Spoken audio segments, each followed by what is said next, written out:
entend parfois dire par un chef d'entreprise ou un directeur commercial que l'échec d'un produit ou d'un service est dû aux 100 000 € de publicité qui ont manqué. Ou encore, les mêmes se félicitent en faisant reposer la réussite d'un lancement sur une approche marketing innovante. Ces propos sont sans nul doute exagérés dans les deux cas. Le marketing n'est pas la pierre philosophale qui va transformer un produit médiocre en machine à bénéfice.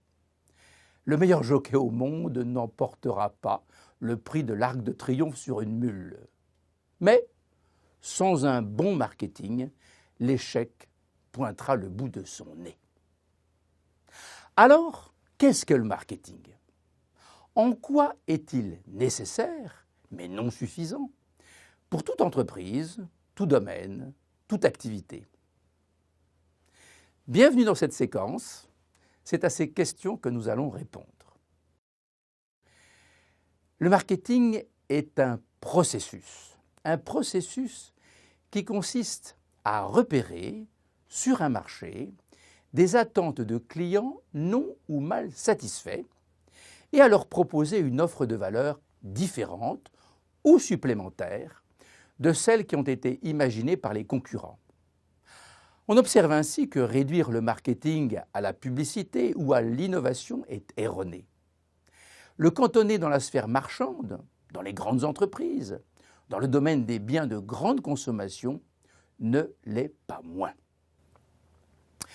Produire et vendre des crèmes hydratantes pour le marché français, ou bien produire des avions gros porteurs pour le monde entier, ou bien encore imaginer un service de livraison rapide de repas à domicile dans une ville moyenne, ouvrir une librairie spécialisée dans les mangas, fabriquer des vérandas sur mesure pour un marché local, sont autant d'actions dont la réussite implique une approche marketing. Quoi de plus évident? Allons plus avant et voyons que la démarche marketing s'opère en 4 étapes. La première pourrait se résumer au slogan « Je tente de comprendre avant d'agir ». Donc, je dois étudier le marché. Qui pourrait le contester? Mais avec une bonne connaissance du marché, le processus n'est pas achevé pour autant. Car ensuite, il faut agir. Et pour ce faire, à cette première étape, j'en ajoute 3 autres. D'abord, connaissant bien mon marché et ma clientèle potentielle, je choisis les cibles que je souhaite séduire. C'est ce que l'on appelle le marketing stratégique. Voilà cette première étape. Ensuite, je mets au point mon offre. C'est ce qu'on appelle le mix, le marketing mix, le marketing opérationnel. C'est la 3e étape. Enfin, 4e étape, je communique cette offre et je la porte à la rencontre du client. Le tour est joué. Comment imaginer que les clients seront réticents puisque mon offre a été adaptée à leurs souhaits?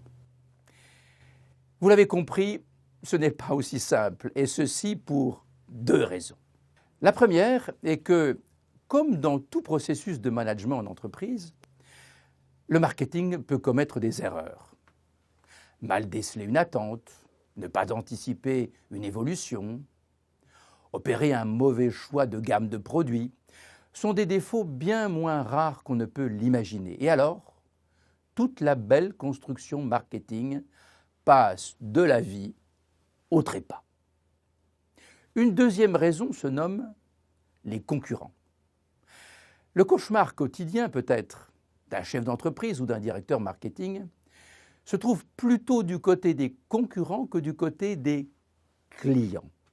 Avec ces derniers, des liens souvent forts et on l'espère durables ont été noués.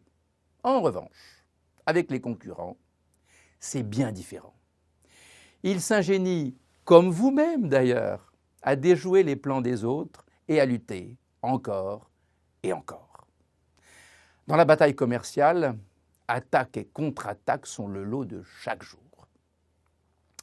On peut conclure de ces 2 considérations que si la mise en œuvre d'une approche marketing s'impose de toute évidence, elle est à la fois complexe et risquée.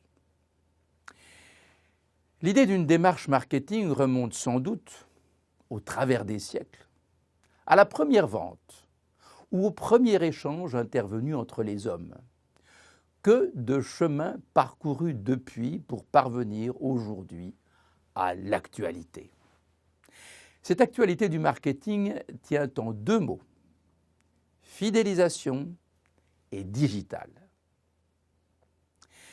Fidélisation, car lorsque les marchés sont atones, déprimés, voire décroissants, la toute première niche de survie est composée du portefeuille des clients actuels, de ces clients patiemment conquis et auxquels on prête toute l'attention. Ils nous aiment, puisqu'ils sont nos clients. Mais parmi eux, combien sont volages ou risquent-ils de l'être? Pour se prémunir de ce danger, je vais mettre en œuvre des actions leur étant spécifiquement destinées.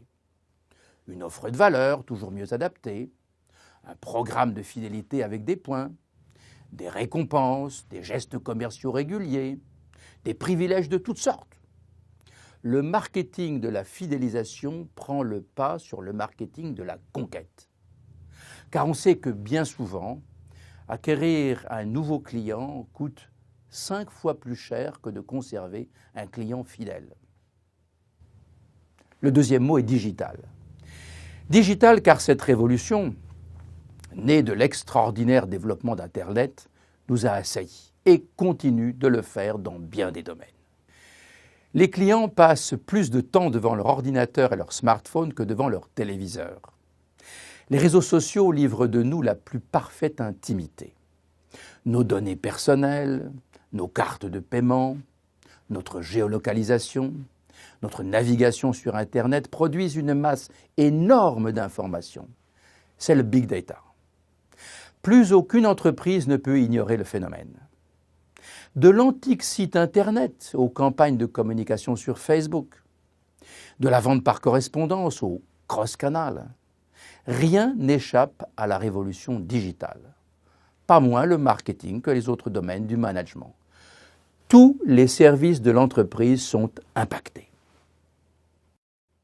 Voilà un éclairage sur ce qu'est le marketing, sur les défis qu'il rencontre et sur les moyens qu'il met en œuvre pour les surmonter. D'autres séquences vont nous permettre de découvrir les étapes d'une approche marketing gagnante.